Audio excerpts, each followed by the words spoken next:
One.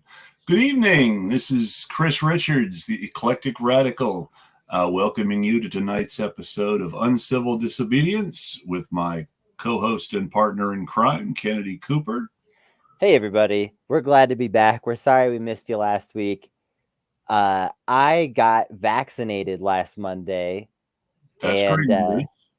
It was great to finally have that happen, obviously. But I am at high risk for worse than usual side effects from things like that, which is one of the reasons why I hadn't done it a little sooner, is because I'd been consulting with my doctor and, kind of making sure that this made sense. And sure enough, it did hit me really hard. And on Monday last week, I was wiped out, and I told Chris, I'm so sorry, but I don't know if I can do this. So we appreciate everybody who reached out over Twitter, said, hey, is the show happening? When's it happening next? And, being patient with us. And everybody was very nice. We really appreciate the patience, definitely. Like I said, everybody was super nice. So thank you, everybody. And Yes. We're back, and we're here to talk about what's going on, because it's been a lot. There is a lot going on. We've got Haiti. We've got Cuba. We've got stuff here in the U.S. connected to both of them. I mean, I'm sure there's other stuff too. Those are just the two things that pop up most immediately in my head. Yeah.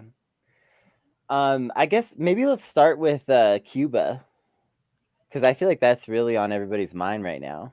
Cuba is always a good place to start because they're so close. Obviously, Haiti's close too, but Cuba has a long history of being like the unofficial 51st state for a big part of our history, or the next state that half the country wanted to steal at any moment anyway. So that always is a good start. I feel like both topics are very interesting, but yeah, Cuba is just a little bit more on my mind right now, especially. So let's start there, and then we can talk about Haiti, because that's also pretty fascinating, weird, creepy, dystopian, this is the world we live in kind of way. Yeah, Cuba. So there have been protests going on in Cuba, and these are the biggest protests against the government in about 30 years. Yes, which it's important to say that does not necessarily mean that these protests themselves are huge. There has been a certain amount of exaggeration going on about their size. Well, and even if there wasn't, if like 2,000-3,000 people were out in the streets, which I've seen some mainstream media say it's about as low as that possibly, that's not a huge amount of people for the size of the country. And if that's the biggest protest they've had in 30 years, we have states as small as where I live here in New Mexico that have had bigger protests than that in the last 30 years. We've had protests bigger than that in the last 10 years. So, and we don't have the population of Cuba. So this idea that these are really big, even if there are a couple thousand people out in the streets total in Cuba, that's not that significant compared to the sizes of protests that have been going on here in the United States. So pretending that they're particularly large is, first of all, kind of whatever. Especially when you compare it to, say, India, where the whole country was on general strike at one point. Yeah. Or was out in the streets protesting at another point. France, the yellow vests have been going on constantly for forever now. Let's talk about the protests in Bolivia. Even the sort of co-opted fascist protests in Bolivia that originally threw out Evo Morales were bigger than this. Even those were bigger, and then the counter protests were even bigger. So, this is not a really big protest. And then even if we were going to say, okay, well, this is a slightly notable protest, it's interesting to note a lot of mainstream media is making it sound like, oh, this is the biggest protest in a long time. Like, that's something not in the favor of Cuba. Like, when have we not had a year of massive protests in America? Because I can't remember since 2001 not having one, because it was Iraq War, then it was Occupy, and then it was BLM. And we've had basically massive protests every summer most of my life. Yeah, no, that's about right. So to say, oh, Cuba's having some protests. Well, if they hardly ever have protests, they must be doing better than us. What are you even talking about? So, all right. So that's before we even get into the specifics of what these protests are, etc. I want to reference the Tea Party protests here in the United States when I talk about these, because I think that there might be. Now, I want to be clear. I don't live in Cuba. I'm not from Cuba. I don't have an inside line to Cuban politics.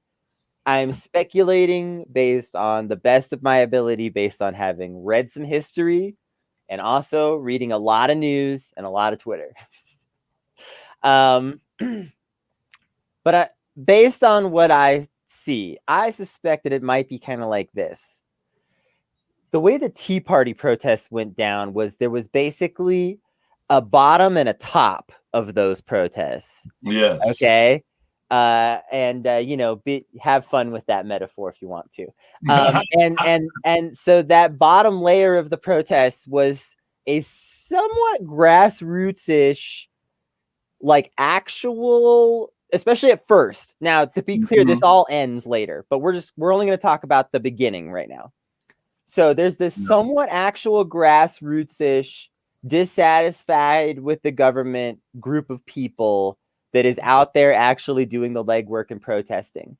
And a lot like these protests, a big deal is made out of them, even though ultimately it's not that many people. Like, it's not ultra small, but it's not that many people. And then there's this top layer, which are these rich people that are the ones that get interviewed and talked to by the press and et cetera, and control the narrative of the protests.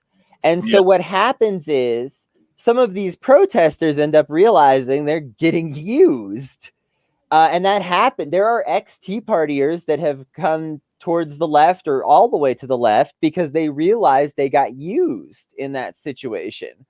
And I think that when you look at like footage, and I've watched a few hours of footage of the Cuban protests, you watch a lot of these people in the streets, they do not sound like they are demanding more capitalism. They are saying things like, hey, the government's wasting money.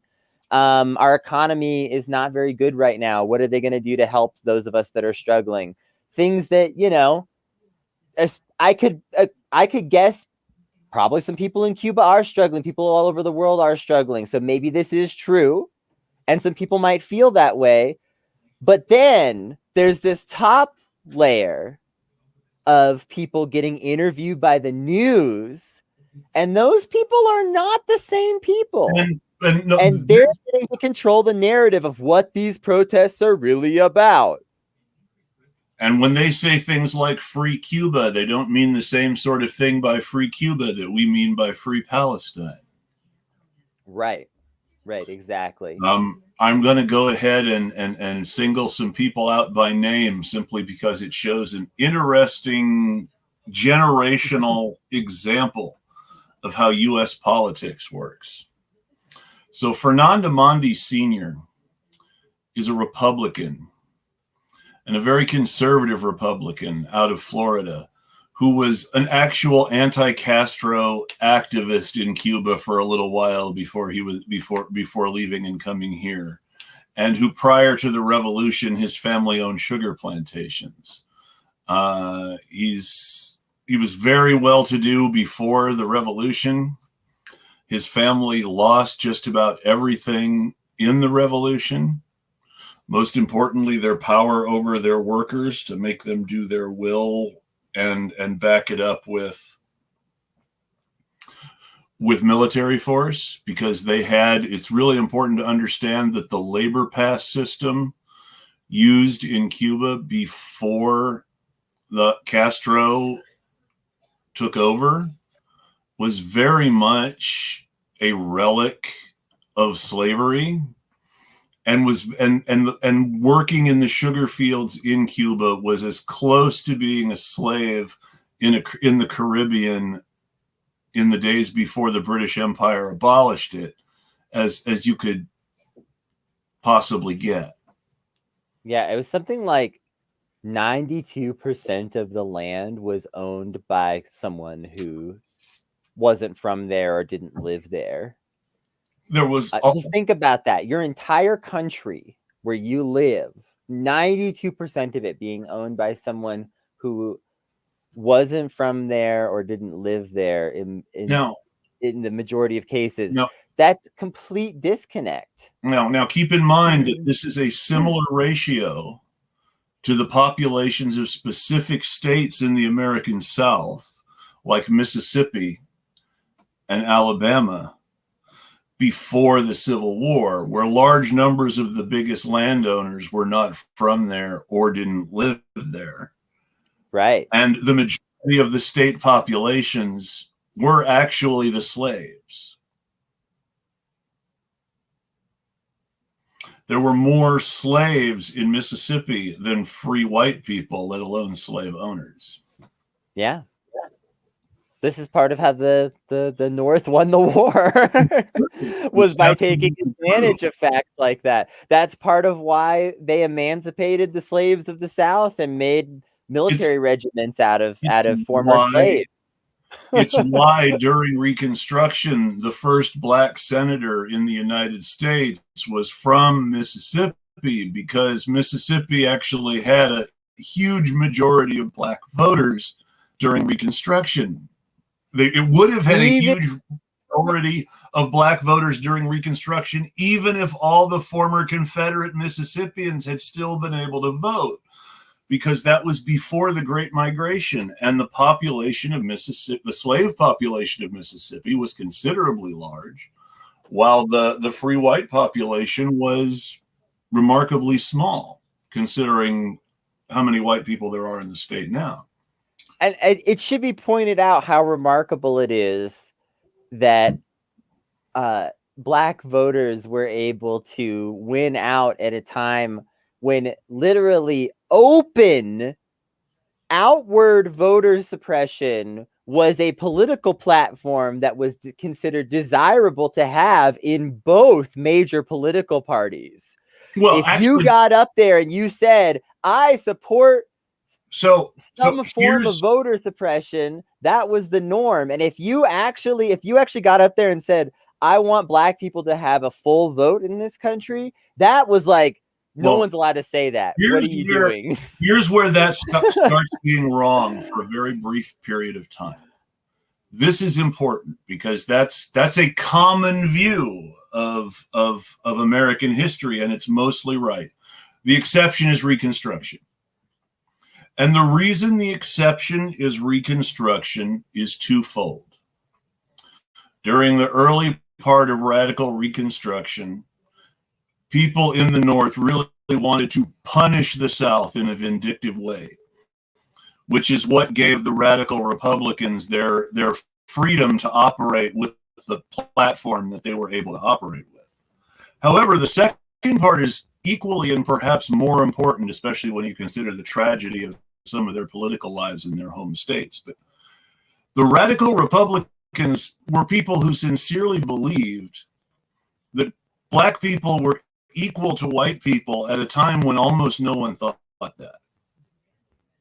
The radical Republicans were, in many cases, people who violently and aggressively agitated for black voting in their own state and died seeing this defeated in their own lifetimes.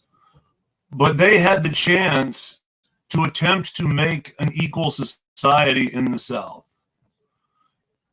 And their entirely legitimate opinion was, well, the only people we can for sure trust in the South right now are the black folks, because the black folks wouldn't be free if not for the war, and their loyalties are pretty clear-cut right now. So all we have to do is keep supporting them, and they'll keep supporting us.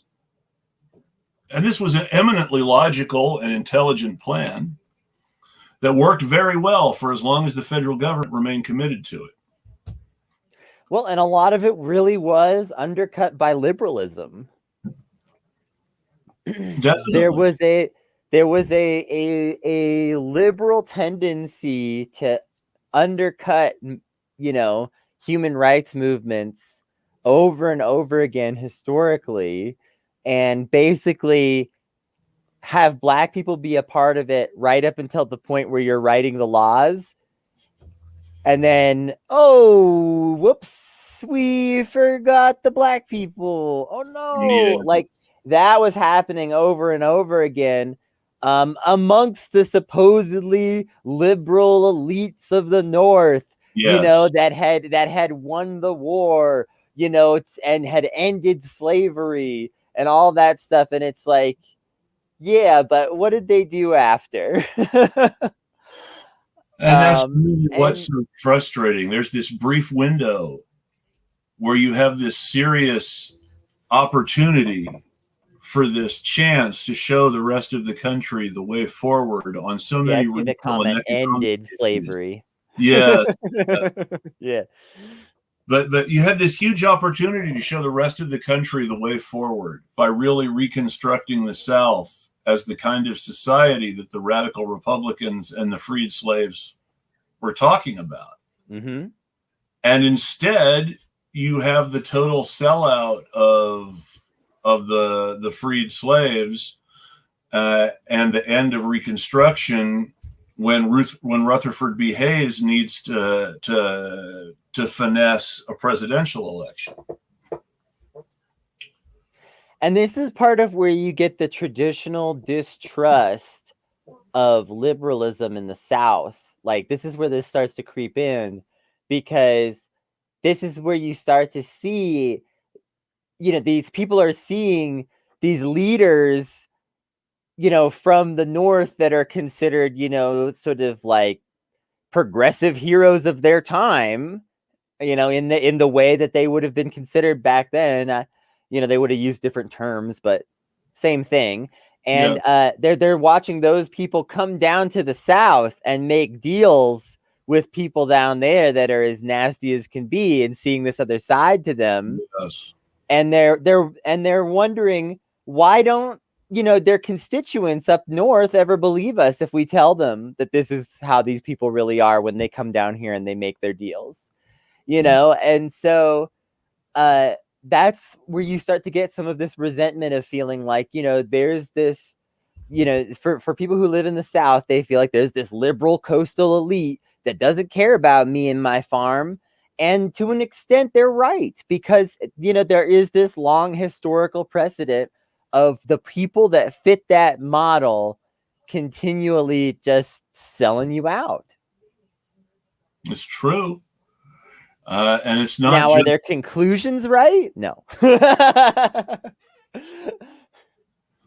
Sometimes the conclusions are right and sometimes they're wrong. It really depends. But yes, there's a long history of people in the North selling out both poor white folks and the freed slaves in the South. Yeah. And the result is a history of corrupt bargains between the leaders of Democratic Party in the South and the leaders of the Republican Party in the South, and making all these sort of weird deals with white supremacists and black churches and all these groups that don't go together, in order to put together these political coalitions that guarantee everybody their safe seat, but give the same old people who have always run things the real power. And that's a long pattern. And that's one of the reasons that people in the South don't trust people who call themselves liberals. Right. Right. So that brings us back to Cuba. Cuba. Which is where we went from. The ratio that we were talking about as far as landowners who didn't live in Cuba or weren't from Cuba versus the population of black or indigenous Cubans who actually worked in the sugar fields. Like I said, it's the same as Mississippi. This is why before the Civil War, one of the top things at the list of the Southern plan for the future of the United States was taking over Cuba and making it into another Mississippi or Louisiana, which they easily could have done if they had actually been able to take over. The main reason they weren't able to take over is because the Spanish really didn't want to give Cuba up without a fight. And the various independence schemes that they were trying didn't have the support of anybody who really mattered in Cuba, because all the people who mattered in Cuba were pro-Spanish. And you can't exactly get the slaves to rebel against the Spanish by promising them, hey, now you'll all get to work for American owners. It's just not a sell. Yeah. It's just a messy situation and just like the U.S. found exceptions to keep slavery going, people bound to service because they're convicted of crimes and things like that. Cuba found ways to keep agricultural laborers essentially slaves, because that's what they needed to run those sugar plantations. Yep. And that was still going on when Castro took over, and that was one of the biggest reasons Castro was popular and won. Yeah, I mean, you got to really think about it, and this will actually help us branch into Haiti in a minute, I think, too, because you really got to think about, once again, I'm going to reference how conservatives almost hit the point sometimes. The whole globalists conspiracy is a really unfortunate conspiracy, actually, because it obfuscates something real that we should be talking about, global capitalism and imperialism. Internationalist millionaires and billionaires who pretend and get us to care about these nation states that they don't give a shit about and don't live in. They live in this world where they just go where they want and do what they want for the most part. And they make these deals that happen on the international scale and involve, many countries, importing and exporting. And the thing is that I think the internet has helped people to realize this a little bit, because now you can also just get on Alibaba and order something from China and start to realize how this works. There is this sort of class of people for whom a lot of these constructs aren't really defining the way they are for regular folks. And so with that in mind, what you have to understand about how the sort of ongoing slavery in Cuba worked in part is that they had such a control over the Cuban economy that basically there was an economy for the poor and an economy for the rich tourists coming through, and these things didn't intersect at all, including in some cases, literally, there were hotels and casinos and stuff that basically wanted you to bring US dollars. Yeah. And so they weren't even dealing in the Cuban currency because it was valueless. They did intersect in one important way. The same bad actors, both corporate and organized crime, owned both economies. There were two reasons that we were actually so pissed about Cuba. One of which was that they were so close to us. But the other was that we were so heavily invested there. There's a scene in the Godfather Part 2 where they're in Cuba having this big summit, and they're talking about keeping Cuba and not losing it and all this other stuff. And basically what you come to understand is that all these US corporations essentially owned the Cuban economy because they owned the infrastructure. The people who are now AT&T in their subsidiary as International Telegraph and Telephone owned the entire electrical and telephone grid in Cuba. Yep. And the Cuban electric companies paid leasing fees to ITT for their own infrastructure, because even though they owned the power plants, all the wires on all the poles belong to ITT. Yeah. And stuff like that. And these big American construction companies built everything. And these big American-owned companies owned the tourist industry. They employed lots of Cubans, of course, but they did so in a way that's terribly, terribly, terribly exploitative. Right. And those companies, they don't like to let go once they've got their hooks in. I mean, look at, any number of countries in Latin America, South America, Africa that are literally paying money to corporations for infrastructure built there against the will of the people. In Guatemala, we overthrew the government for exactly the same sort of thing. They tried to nationalize the banana fields. So we overthrew the Guatemalan government for Chiquita Banana. Yep. Mm-hmm. Yeah, and I was just thinking in my mind, like 90 seconds ago or something, when you were talking, I was like, Chiquita Banana is going to come up. Yeah. Well, the United Fruit Company is the official name of the parent company that owns the brand. But yes, Chiquita Banana is the brand.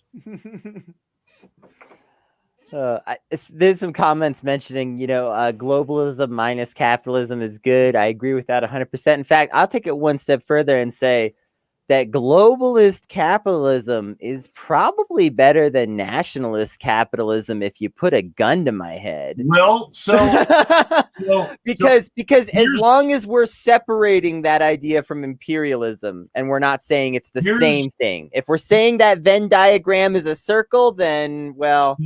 So let me put it this way. Prior to neoliberalism, Brazil was a company that was considered to have the economic potential, combined with its population, to equal or surpass the United States. This is before neoliberalism.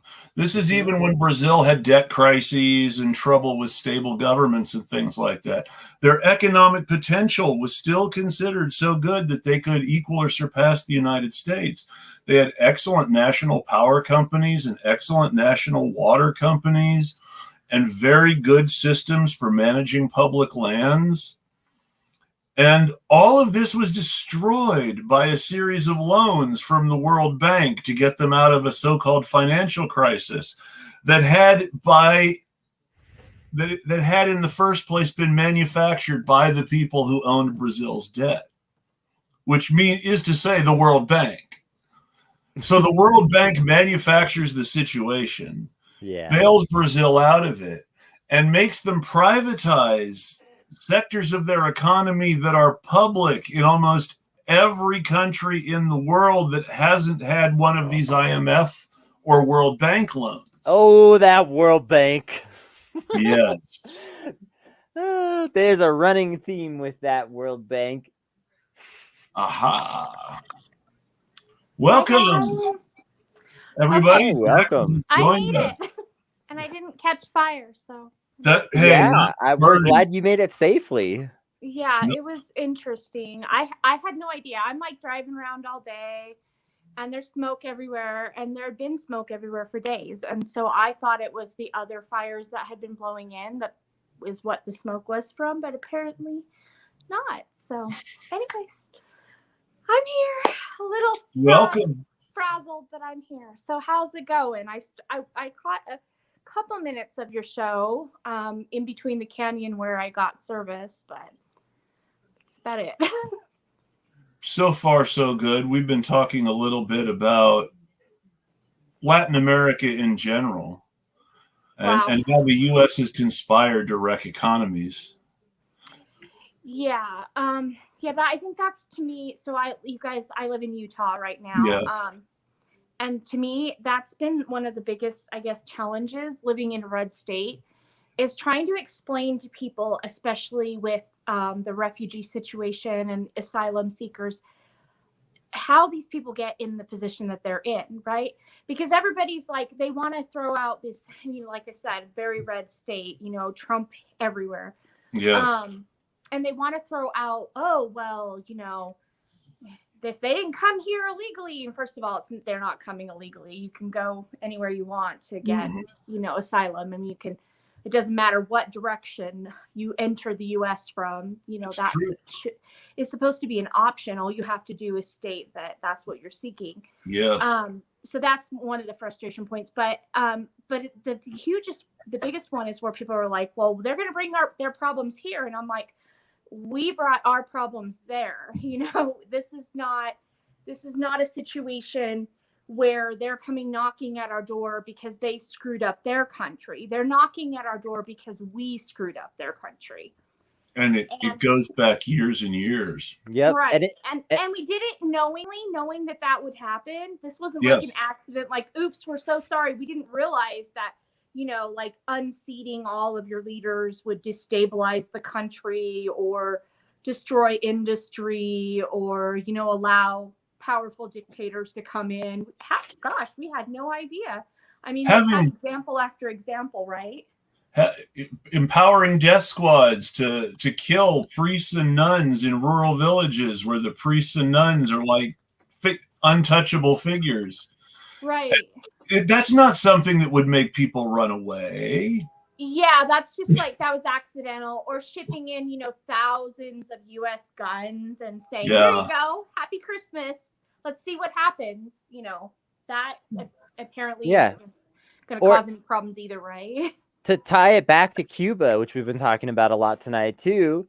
Once again, this one's even simpler. We could talk about all of the dirtier things too, but right on the surface level, if there is an economic issue in Cuba, and I'm willing to believe that there may be some economic issues in Cuba that are unresolved. Sure, like I was saying before,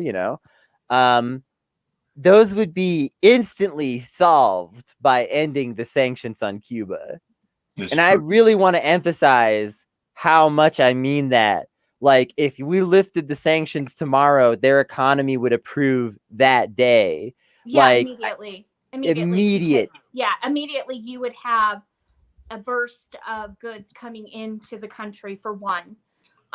You have people who are waiting, who have had their businesses destroyed, who are just waiting, hoping that at some point someone's going to have a bit of compassion and is going to, lift those sanctions in all of their forms. And I think it's really important that people understand that sanctions are not just financial sanctions. They're, things that they're not allowing goods in, they're not allowing goods out. I mean, there's a lot of things going on. I know I haven't been following it as tightly as I've wanted to, but the one thing that really stuck out with me were things like, well, yeah, you can get vaccines, but you can't get shots. So I mean, that tends to kind of mess up the economy a bit on its own when people are terrified for their lives, when they think that, well, gosh, if I go outside, I'm going to catch this, and I'm already don't have,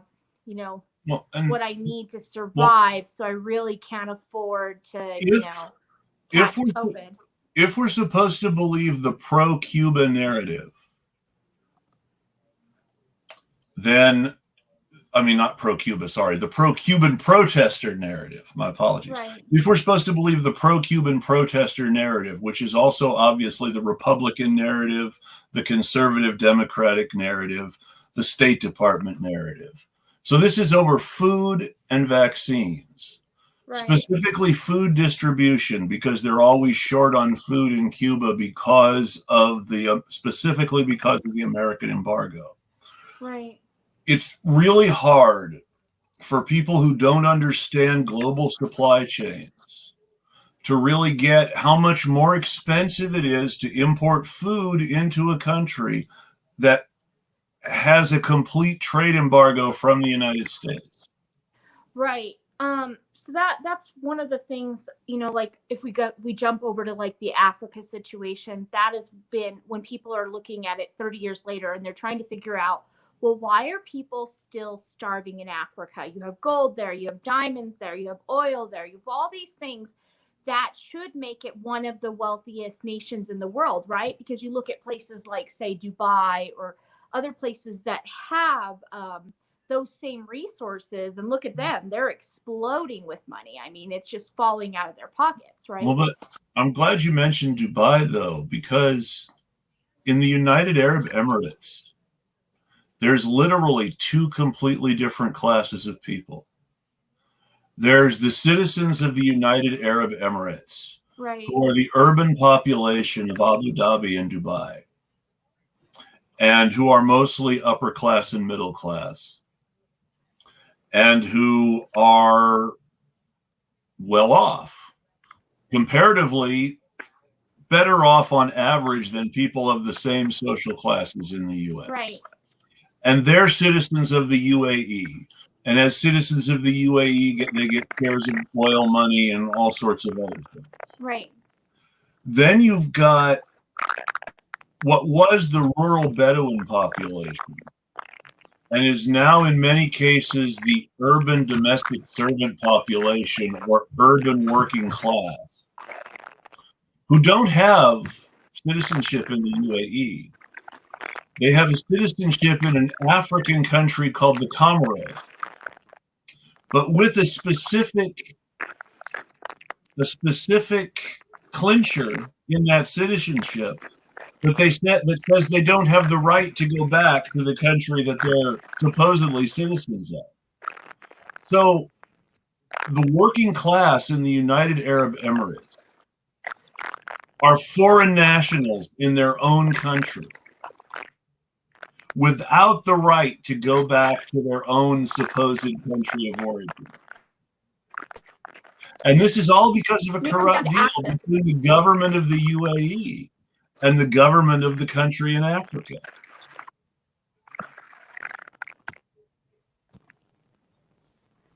Sorry, I was stuck there.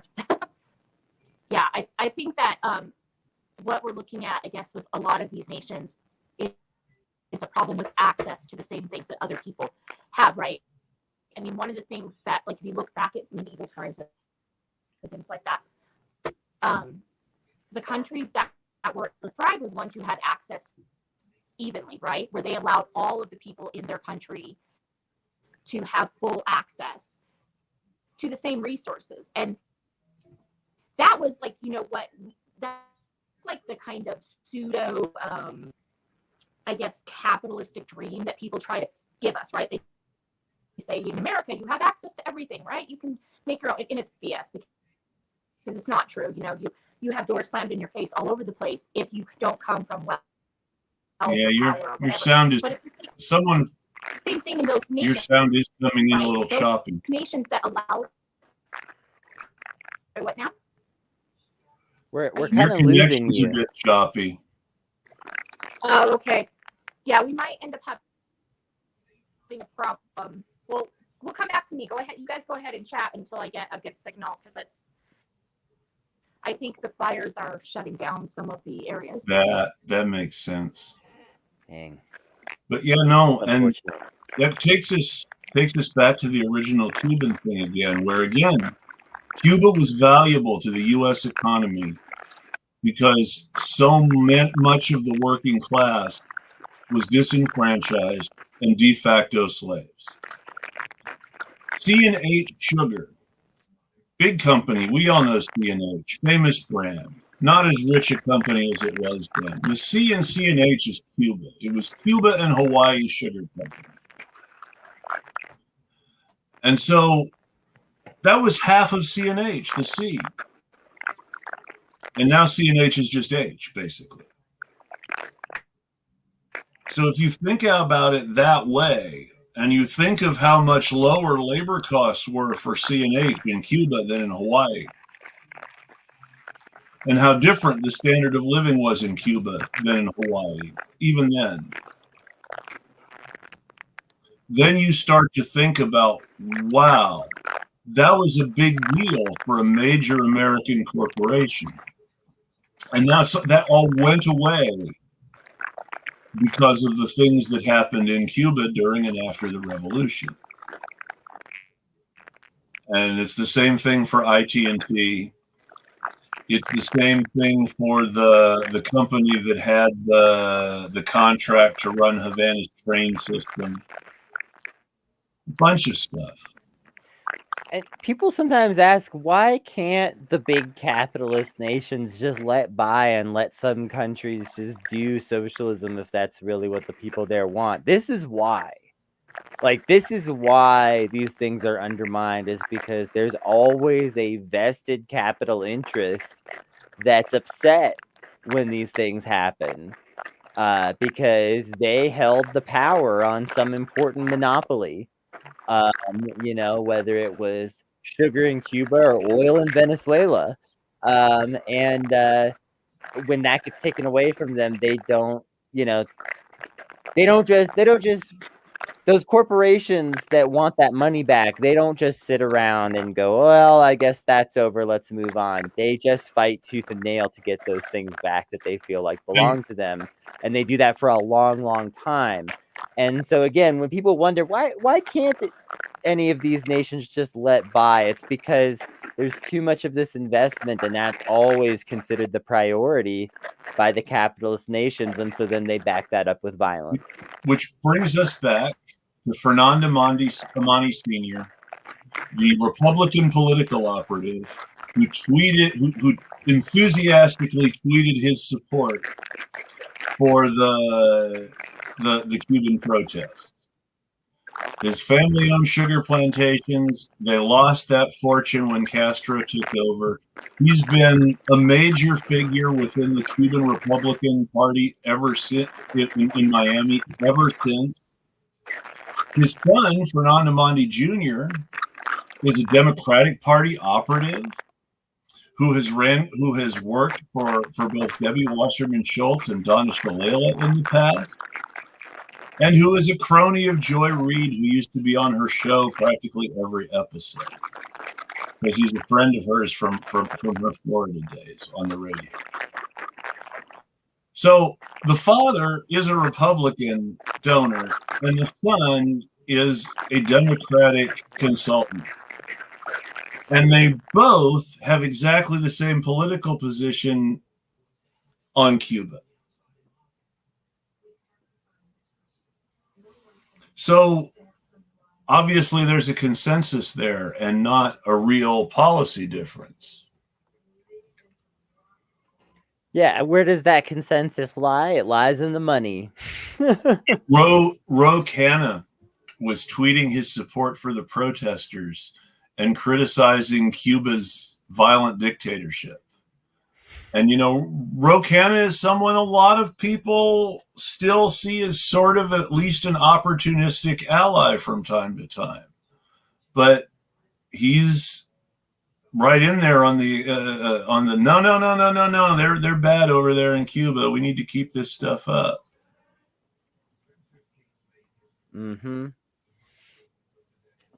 Yeah. It's well, you want to address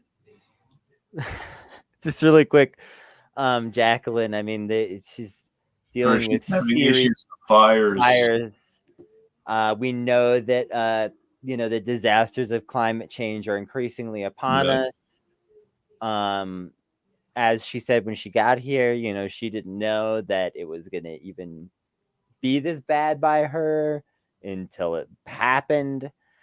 So, circumstances well beyond her control. Jacqueline, we hope you're okay. If you're able to rejoin us, great. If not, we love you. Stay safe. We hope to have you on again sometime. And we appreciate everybody being patient with the situation and sticking it out with us as we try to figure it out. So Let's maybe talk about Haiti a little bit too. No, that's a good one because it started out as weird and got weirder. Just for some background, for people who don't understand, Haiti has been in the streets protesting their government for 3 years now because their president refused to resign. And unlike here, not just refused to resign, refused to leave office, refused to resign, refused to hold elections. Correct. For 3 years, this was going on. We can make all the noise we want about Trump and January 6th. For 3 years, this guy was clinging on to power and refusing to hold elections. And both Trump and Biden just backed him up just the same. No problem. Where were all of these United States politicians that care so much about the protests in Cuba for the last 3 years, as Haiti has been having a literal crisis of democracy? If you say you're the kind of person, I'm going to use these terms that they always use. They're having a crisis of democracy. They can't have elections. Their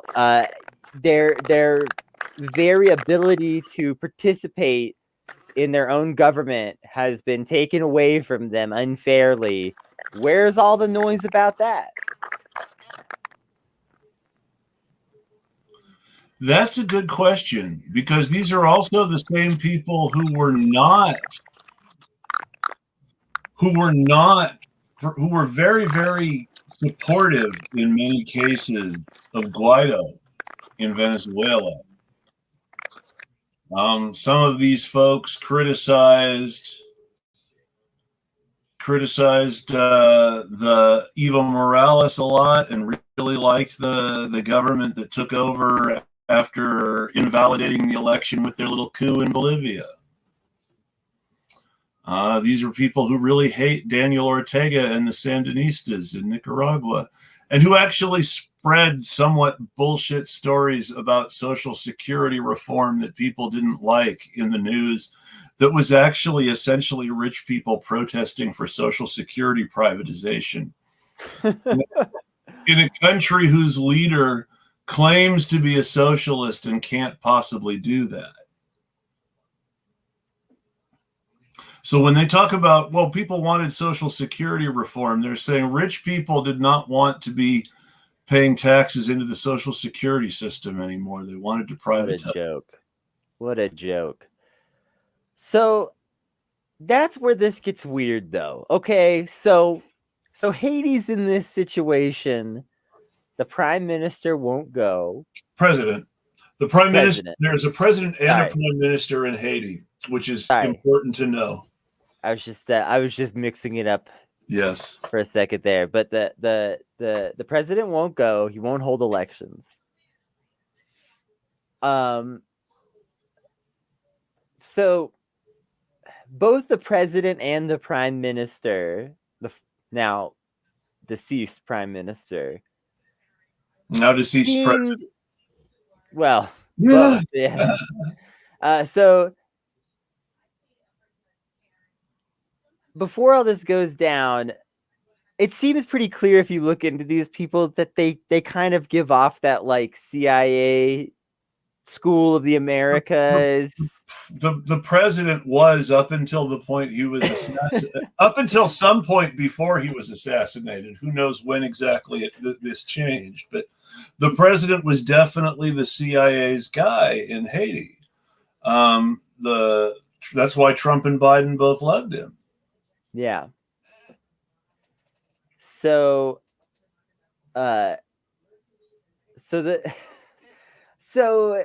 it really seemed like this guy, this president, he's a CIA plant. His prime minister, CIA plant. A bunch of their cabinets, also School of the Americas alumni types. Like, just the classic kind of formula for a implanted government.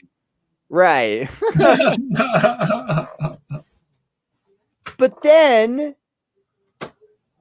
the president is assassinated by a hit squad that also has ties. All sorts of them have ties All to Florida. All sort, like, y'all remember that hit squad in the boat in Venezuela that Yeah, the got captured? mercenaries were trying to sneak into the country so they could take Maduro out and put Guaido in power. Yeah. There were just a few mercenaries, so I guess they thought they were going to wild geese or dogs of war the country all by themselves. I guess they did. I mean, if they believed the propaganda about Venezuela, then they assumed it was just a rundown shithole where they wouldn't find anything. Instead, what they found was a modern country with a military.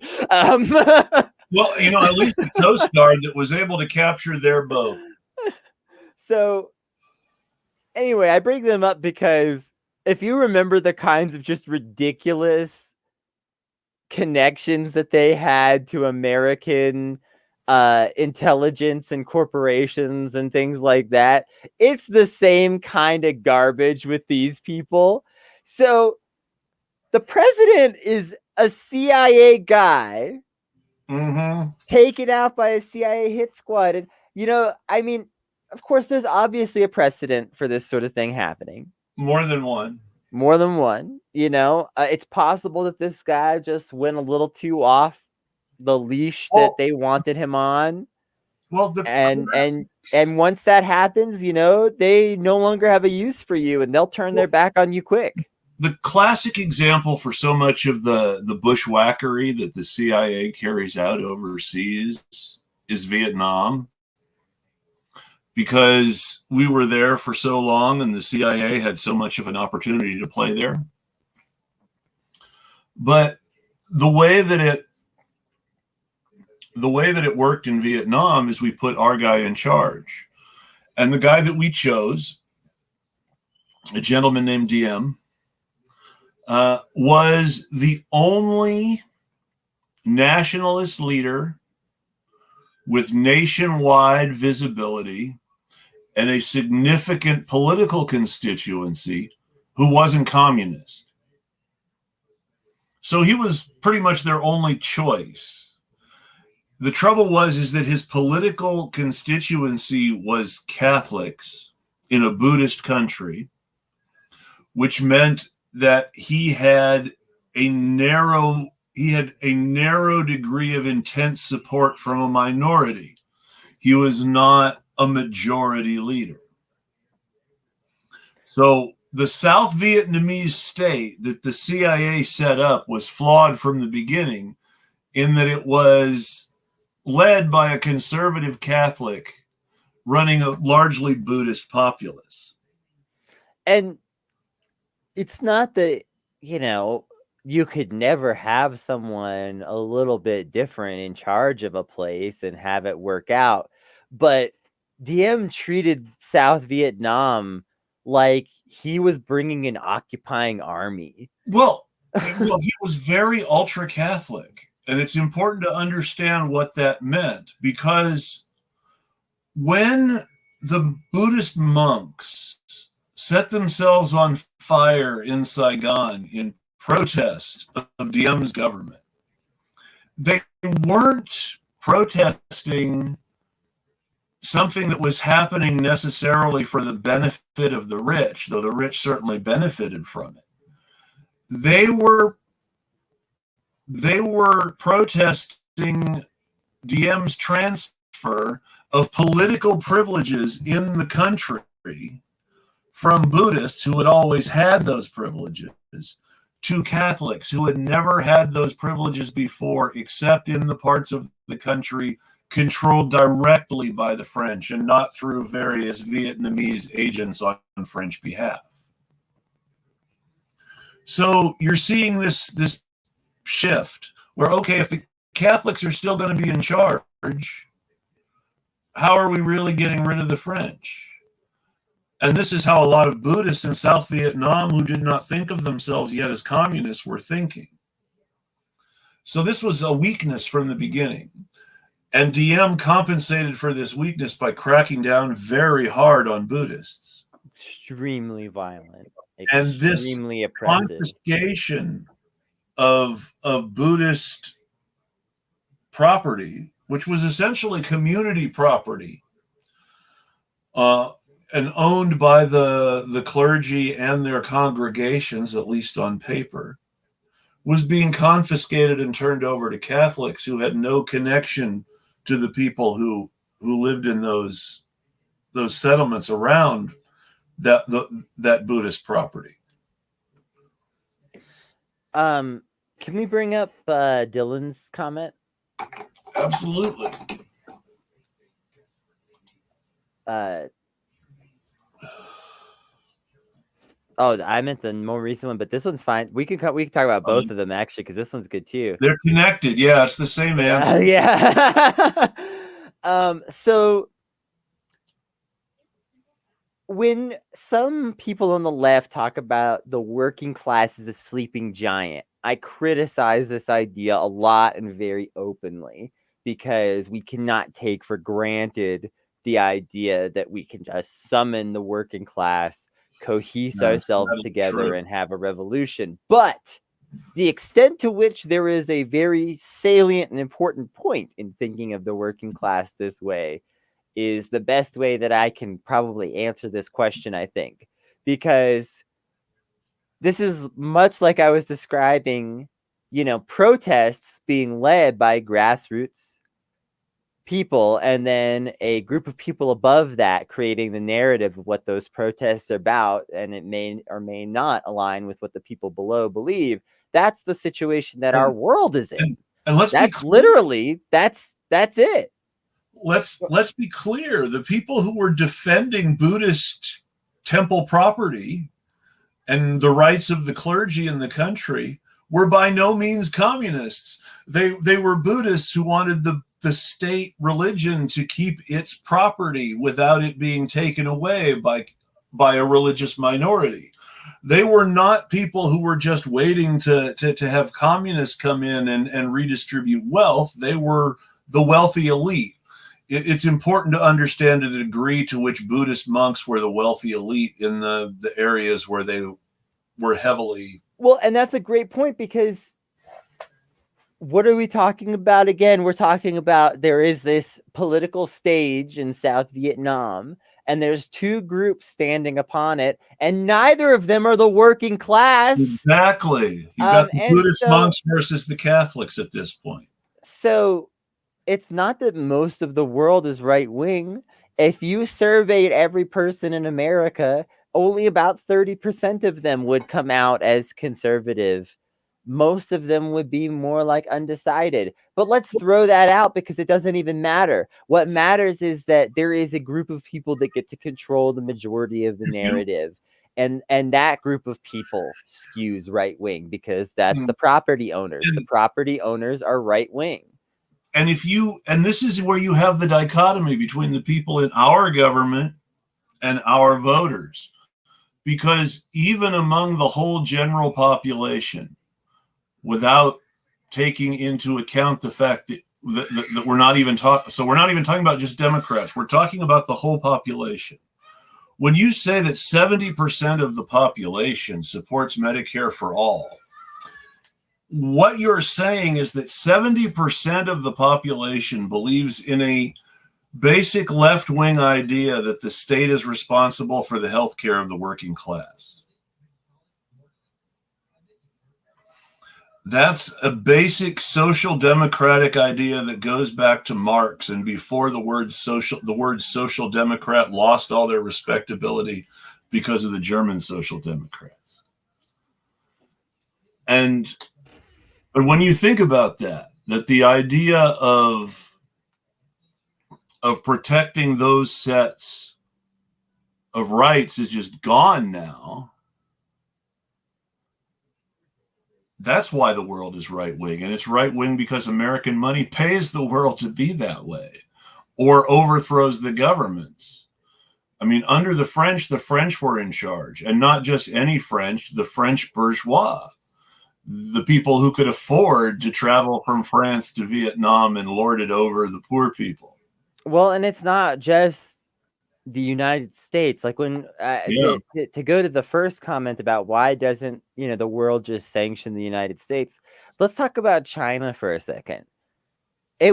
there would have been an obvious logical time for China to just sanction the shit out of the United States and never deal with us again shortly after the revolution, and to just refuse to ever, and to an extent, when Mao was still in charge, that was kind of somewhat of an outward, there was an outward stance of like, we might do some of that, but it never really stuck. Remember from when Mao took power in 1949 while Truman was still president, to when Richard Nixon visited China in the late 60s, early 70s. Was it 69, 70, 71? I don't remember exactly. So, yeah, somewhere around then. When Richard Nixon visited China, that was the first time that we had any sort of serious relations since Mao took power. Mm-hmm. Prior to Richard Nixon going to China and starting diplomatic contact, it's important to understand when Richard Nixon went to China and met personally with Mao, we were still recognizing the island of Taiwan as the official China. And we were still recognizing Chiang Kai-shek as running the entire official government in that little island off the coast. So that's how big a deal it was when Richard Nixon went to China and met with Mao. So with that in mind, now then, think about what happened next. If China had stuck with sanctioning the United States, it might have worked out. But the problem is we have this global economic situation where it was really hard for them to continue to do that. And it was a lot easier to come up with this scheme where they could become a economic power that could rival us or even beat us by siphoning off of our own successful economy, and doing it in a way that would just basically take advantage of the inherent greed of the imperialist corporations that were running the United States. And that was considered a better move than sanctioning the shit out of us after a certain point.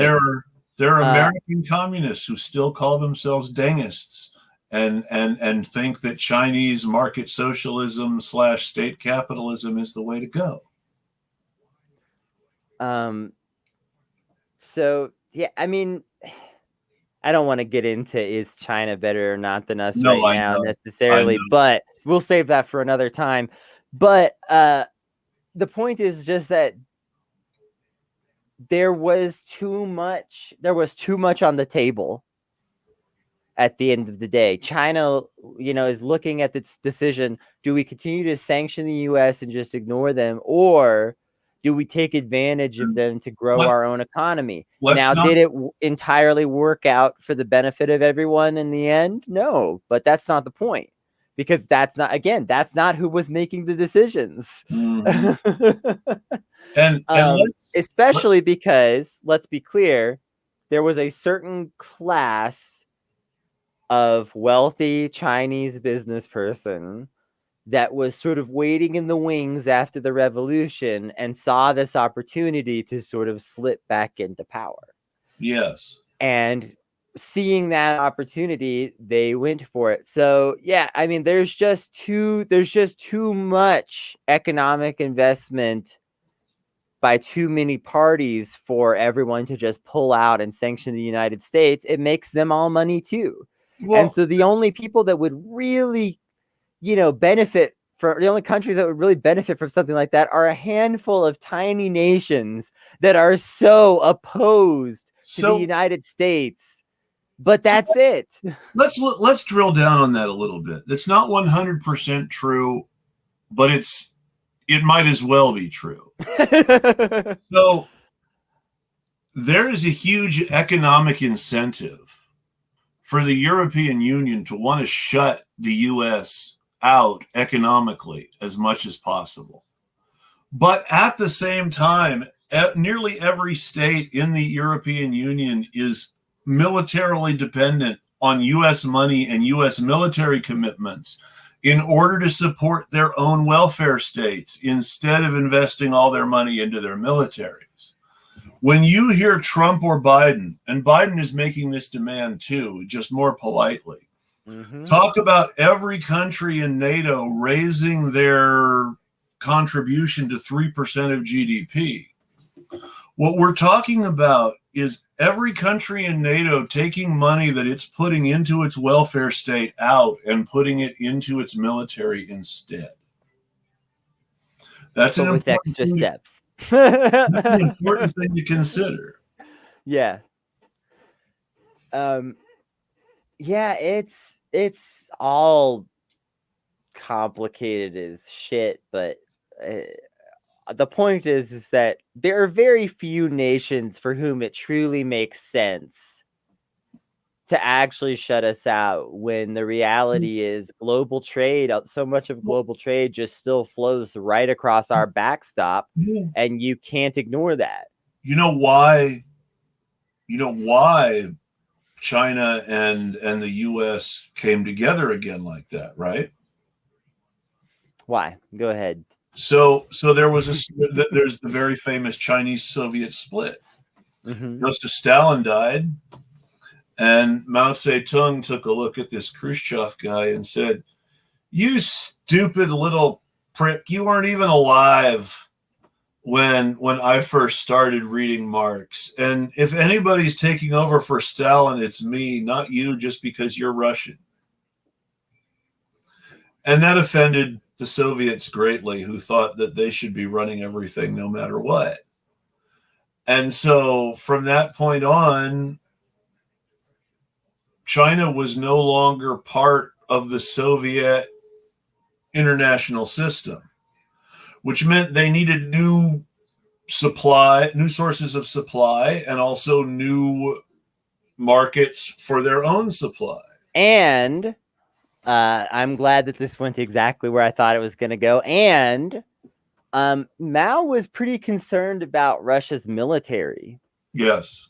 And thought that having the backing of the United States military, even at a horrible cost, would be worth it in that moment, because this ideological split between the USSR and Maoist China was severe. Both sides were convinced that they held the ideological key to world communism, and that the other had corrupted it, fallen off, and was basically trying to herd people back to capitalism.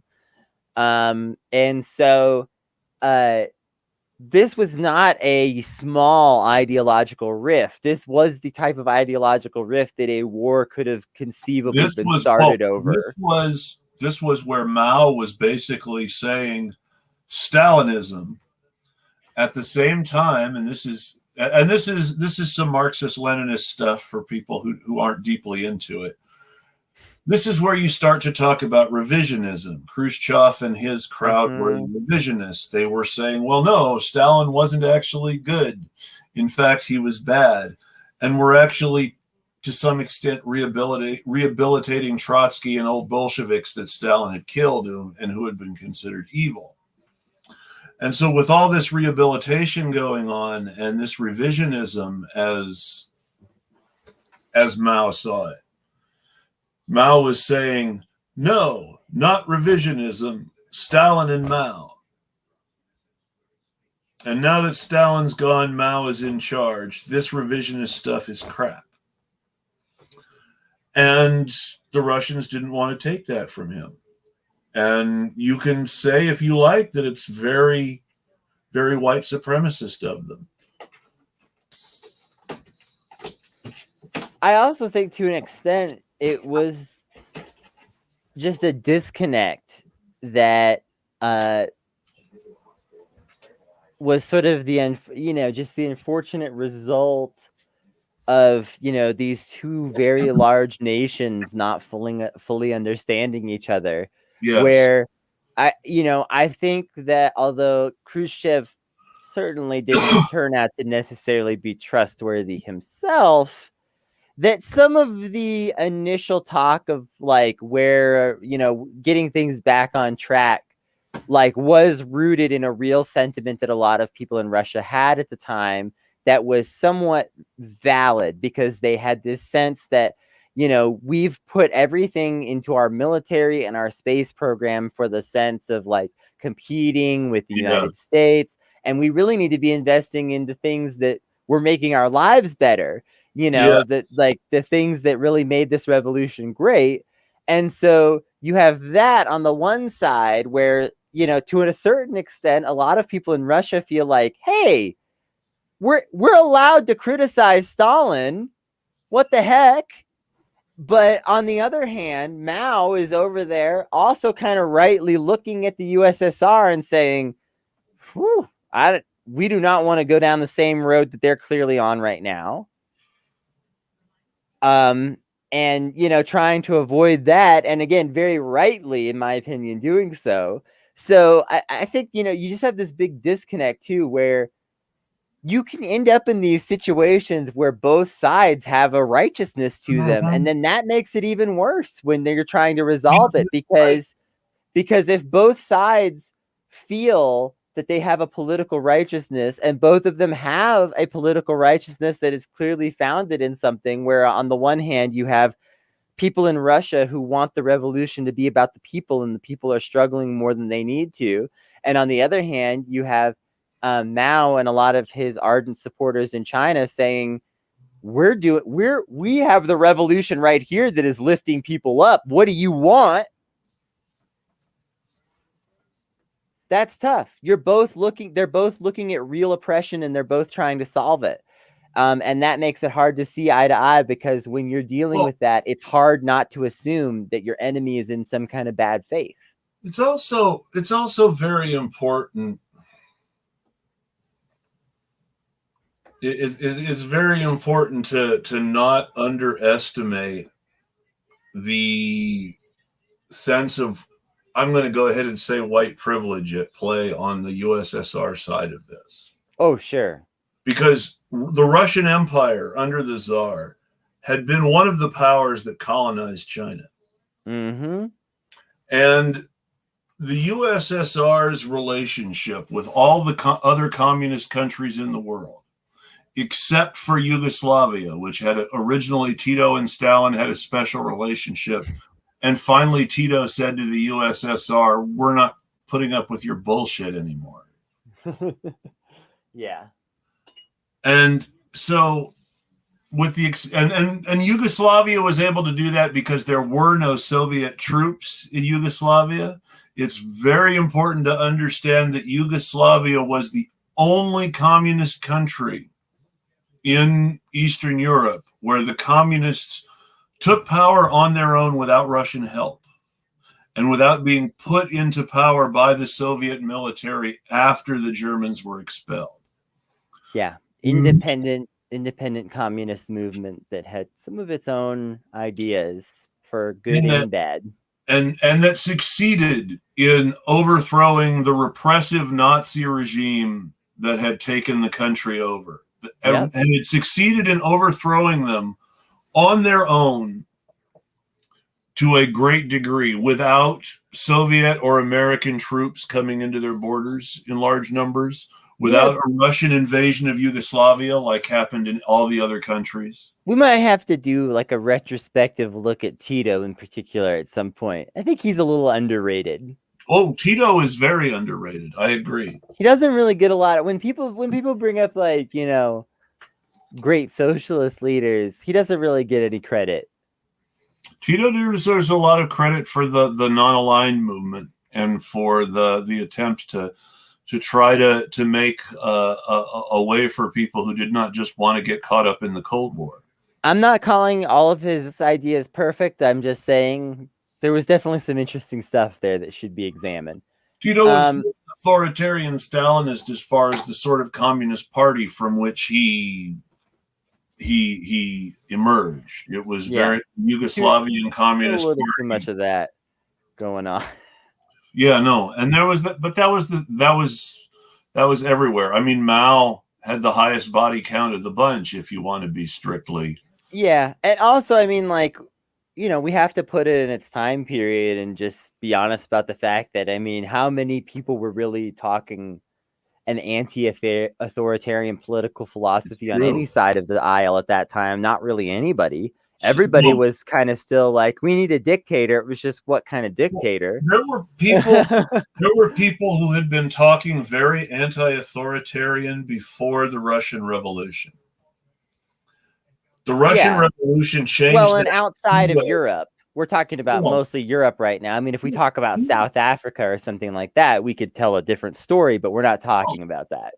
South Africa is very interesting in its own right. But anyway, and this brings us back to Cuba because, Castro took over on his own originally.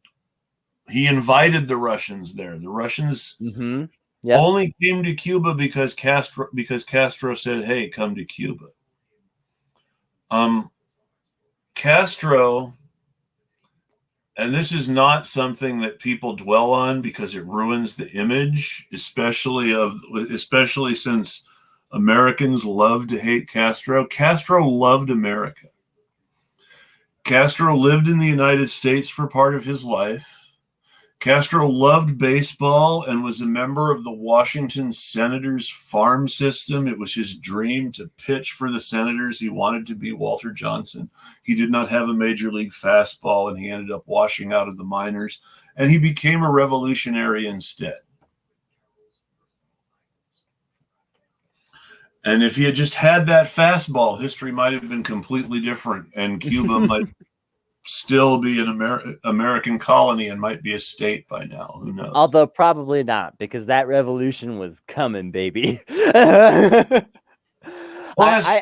think sometimes you can definitely look at certain political revolutions and say that they couldn't have happened without the leadership. In fact, I would say the American Revolution is one of those.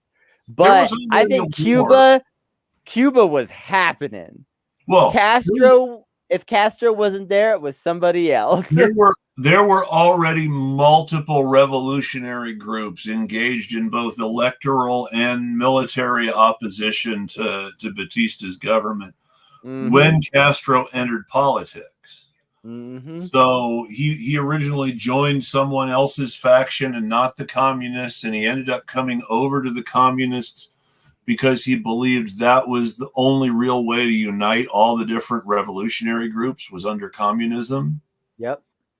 And even as a communist, he did not want to immediately be friends with the Soviet Union. He wanted to make friends with Tito and the US and India and have this series of independent relationships. Yeah. But the US was not having it. Specifically, the U.S. demanded that Castro either return or pay for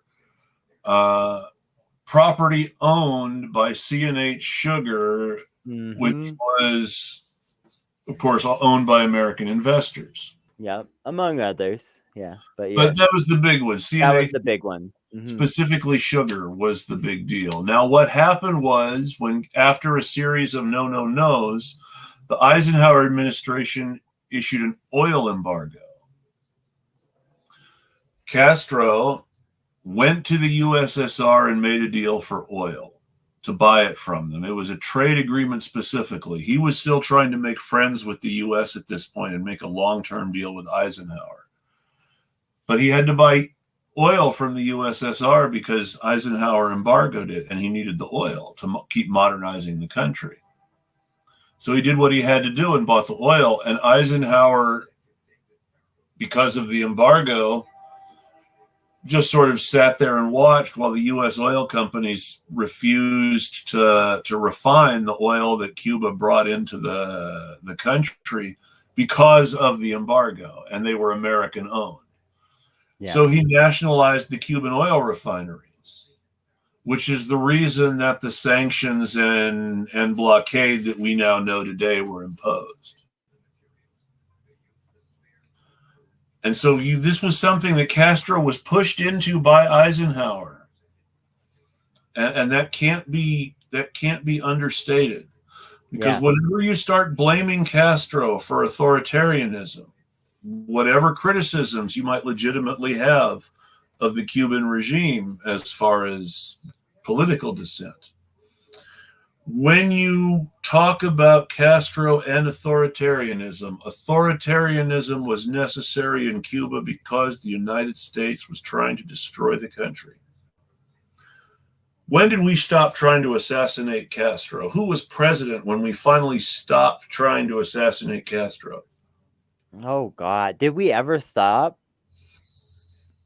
As I understand That's it, we were really close. As I understand it, we may still have been trying to the end of his life. It's just not known.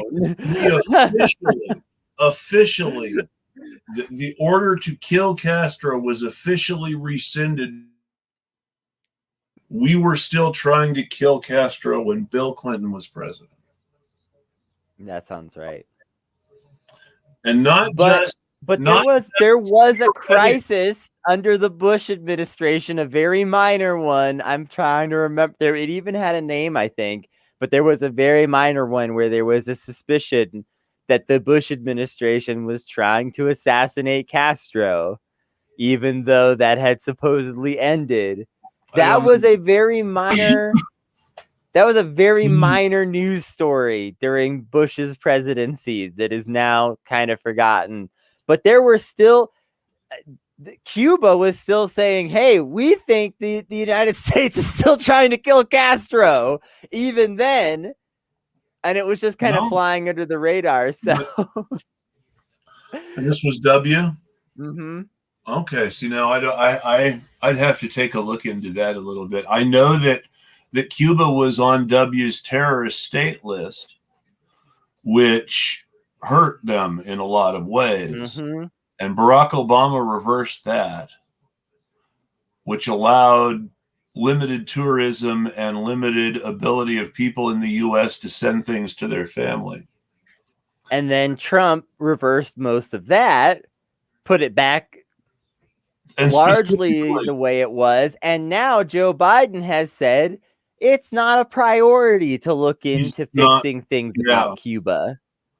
And now and you pretty much figure that the Biden people are supporting these protests.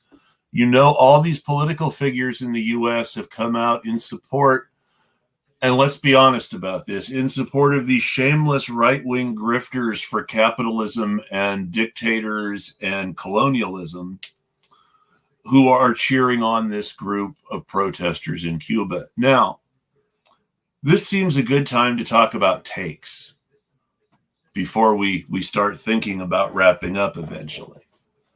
There have been lots of takes on Twitter about the revolution, about the revolution happening in Cuba.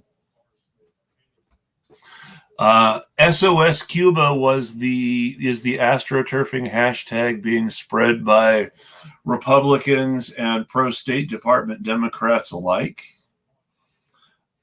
Everybody from Ro Khanna to ex-porn stars to Fernando Mondi Sr. and Jr. has been participating in this hashtag. It is tremendously bipartisan in this country to say, hey, yeah, capitalism in Cuba good, communism bad. And it's really important to understand that the claims that this is about food and medical supplies makes one, if accepted at face value, there's a lot that should be going on besides considering the embargo.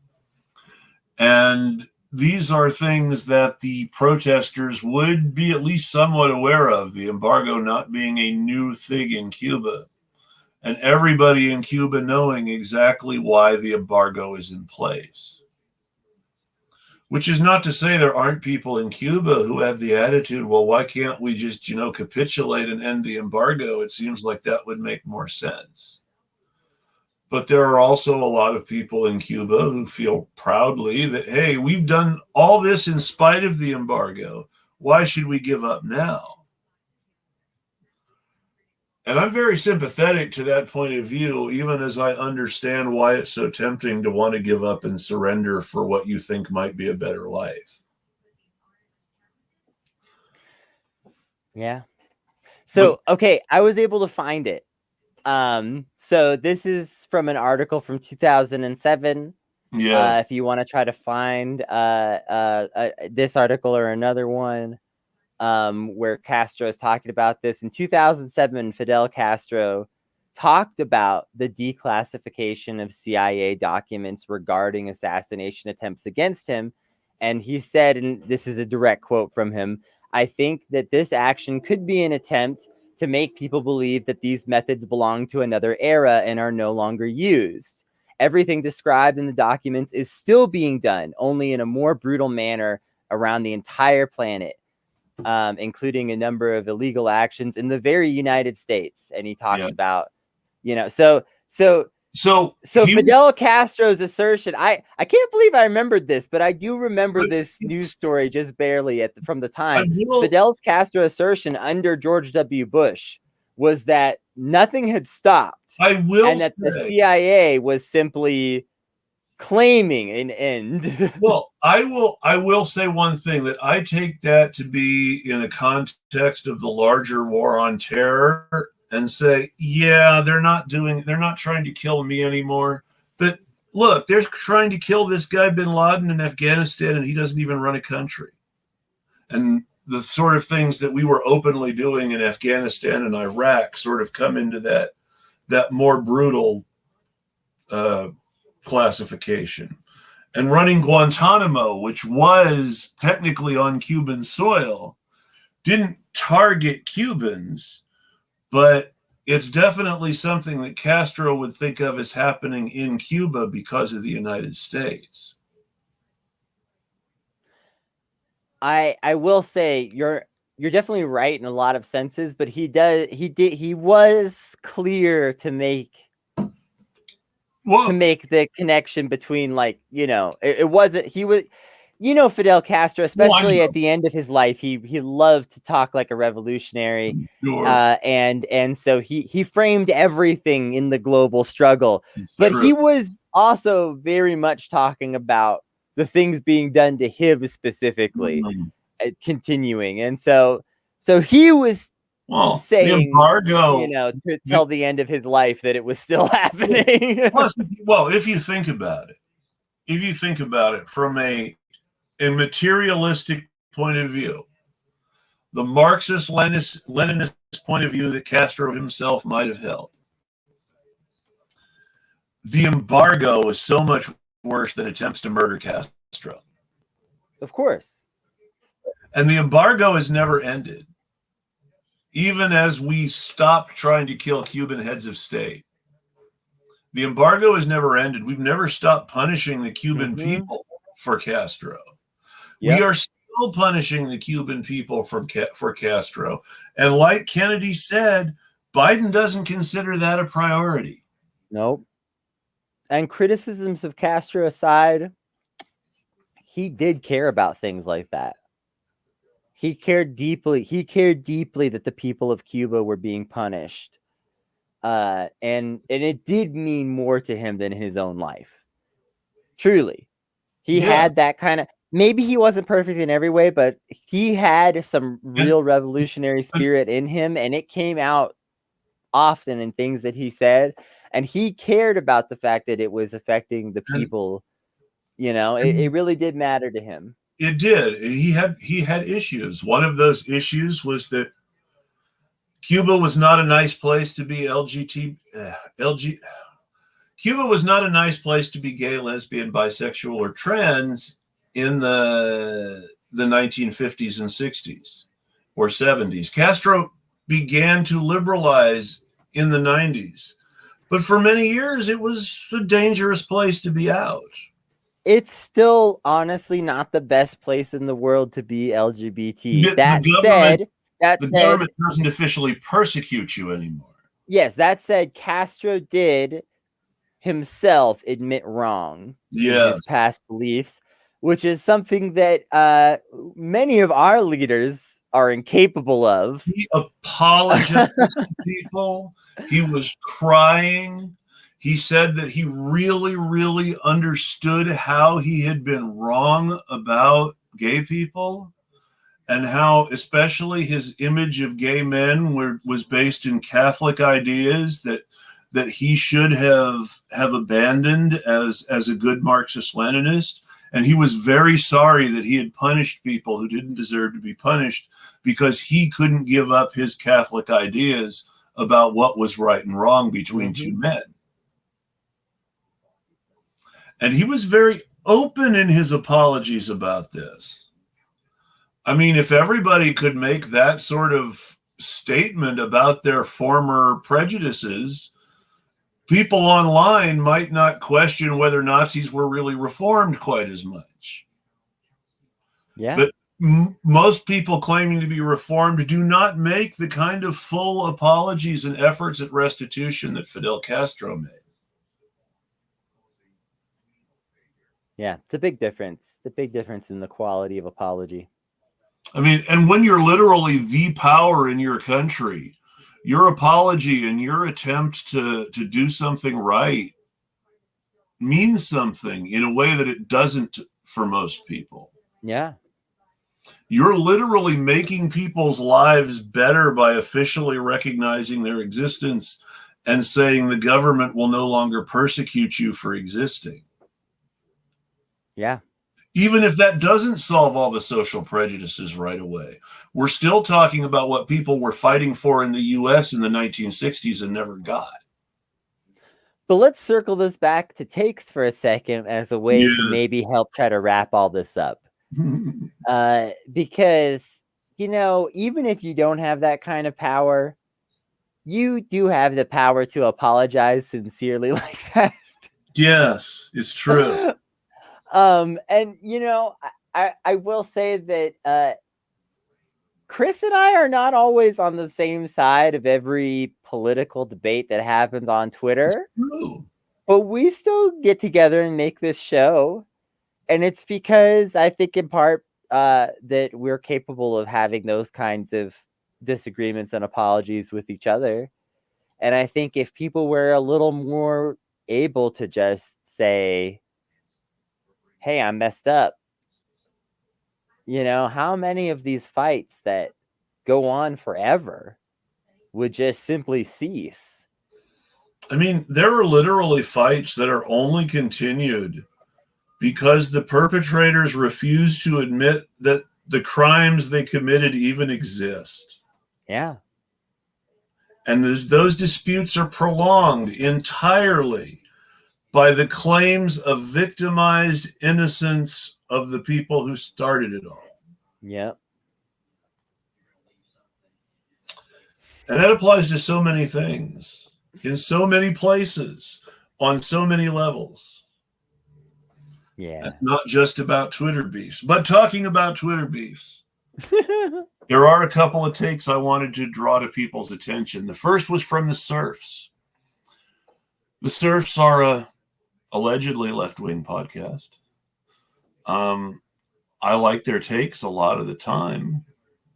Very good takes sometimes. Very good. Very good takes sometimes. Little kind of Democratic Party for my liking, but who isn't a little Democratic Party for my liking these days? I mean, I'm really getting frustrated with the Democratic Party on a lot of levels. Yeah. But, you know, all of that aside, a lot of good takes. But they said that they didn't want to hear people insulting the right of the Cuban people to protest by suggesting that this was all somehow manufactured by the CIA. Now, I'm not saying it was all manufactured by the CIA. And there's definitely room here for a nuanced take about why, sure, people in theory should have the right to free expression, but that doesn't mean we should necessarily say that people using that right to free expression are correct just because they're protesting. We all know about right-wing protests here in the US where most of us would not side with the protesters. That's why we have Antifa counter-protests of Nazi rallies and things like that. So with that in mind, the serfs said they did not want people to insult the right to protest of Cubans by suggesting that this was all somehow CIA manufactured.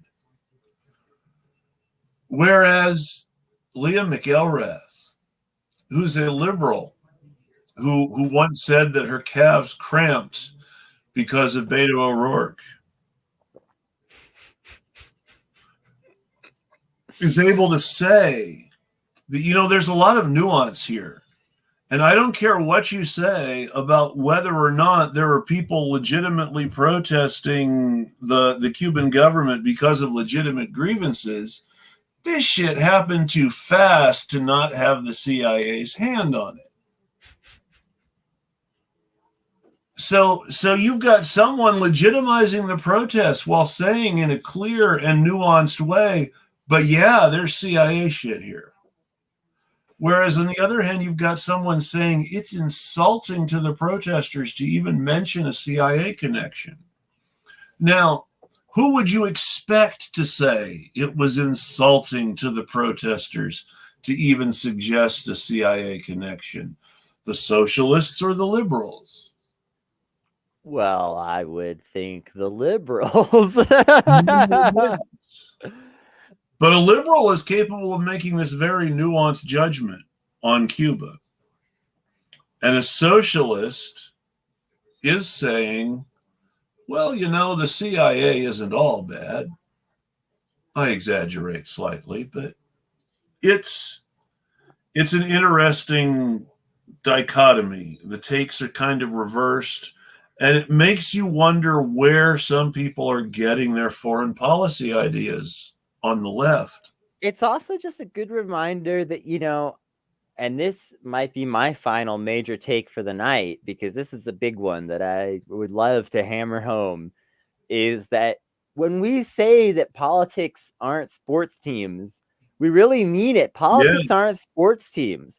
People really, really struggle with this to an extent. And even I myself sometimes fall into this mentality. So I don't want you to feel like I'm sitting here judging you for something I never do. I do it all the time. Okay, I want to be clear. But I try to be aware of the fact that I do it and be better than it as much as I can, because it's not a healthy way to think about politics. It's very easy to look at some kind of outward indicator of someone's political beliefs, such as they say they're a socialist, and then assume that they basically believe all the same things that you do, even though you have very little proof of that. When in fact, you know, most people's political beliefs are varied. There's as many political ideologies as there are people, arguably. And if you go around and you talk to 10 socialists, but you talk to them about enough issues, you will find that there is some issue where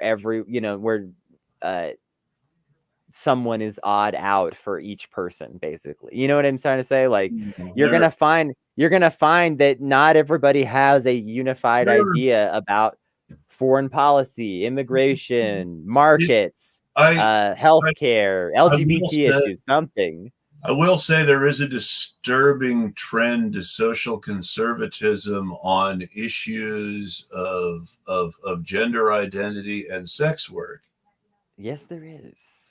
And I think those are things that have to be addressed in a future show, probably at this point, but they're important to address. Social conservatism is not something that is good for a left-wing political movement, as evidenced by persecution of gay men in Castro's Cuba.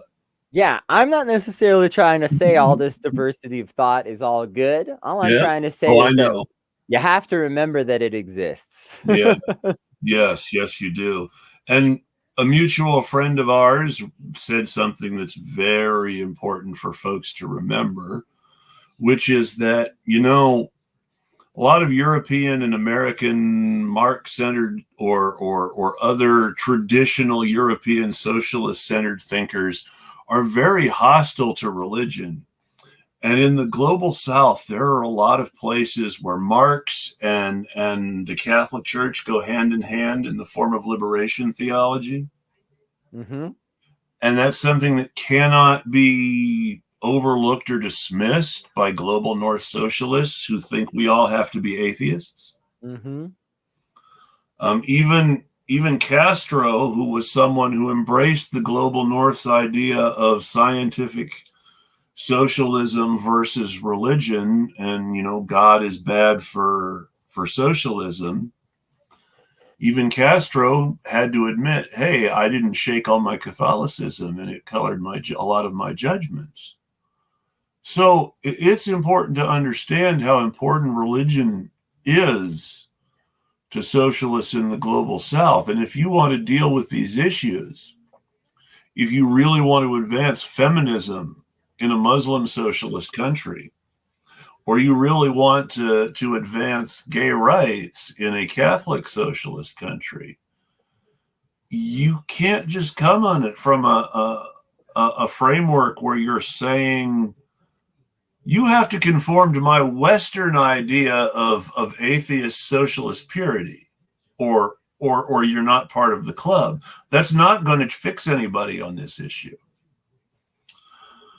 And it's something that has to be confronted and dealt with by addressing the root issues and be able to say, hey, we don't have a problem with Catholic socialism. We have a problem with the persecution of comrades. Yeah. And those are the steps that people have to take, because there are plenty of Catholics and Catholic socialists who don't want to persecute their comrades. Yeah. Very well said. And that's probably a good place for us to wrap, since it looks like Jacqueline's technical difficulties and circumstances are not going to be resolved tonight. It's unfortunate. Again, hopefully we'll have Wish her her back. safety. Yes. And definitely, we need to have her back. And I am going to look over a few things in the chat on the way out. This one's good. We're glad someone is glad they caught this. Tito definitely is worth a real one discussion on a future show, good and bad. Yeah. Just like Mao is worth a good and bad show, the same way we sort of good and bad in Castro. And yes, there's a lot of greed in the world, and that greed is really the ruling class, the people who control power and money that doesn't stop at borders. China has more billionaires than the U.S. now. Right. So even though China is a market socialist country that is trying to use capitalism against itself in this sort of complicated game and this very complex philosophy, what you've actually got is a combination of state capitalism and market socialism that has brought the Chinese bourgeois back to a full participation in the economic system, if not necessarily corresponding political power. But you can't have that kind of economic clout without at least some tangential political power as a result, which means you've got capitalism in China again. It's not completely avoidable unless you have a specific regimen in place to keep capitalists in their place, which is difficult. We've had a lot of trouble with it in the U.S., liberal as we are. Yeah. And on that note, Kennedy, did you have any final thoughts? No, I think I've said as much as I have to say. That's fair. And on that note, I'll wish you a good night, and I'll wish everybody a good night from both of us. And we'll tweet at you. Thanks for tuning in. Thank you very much, folks.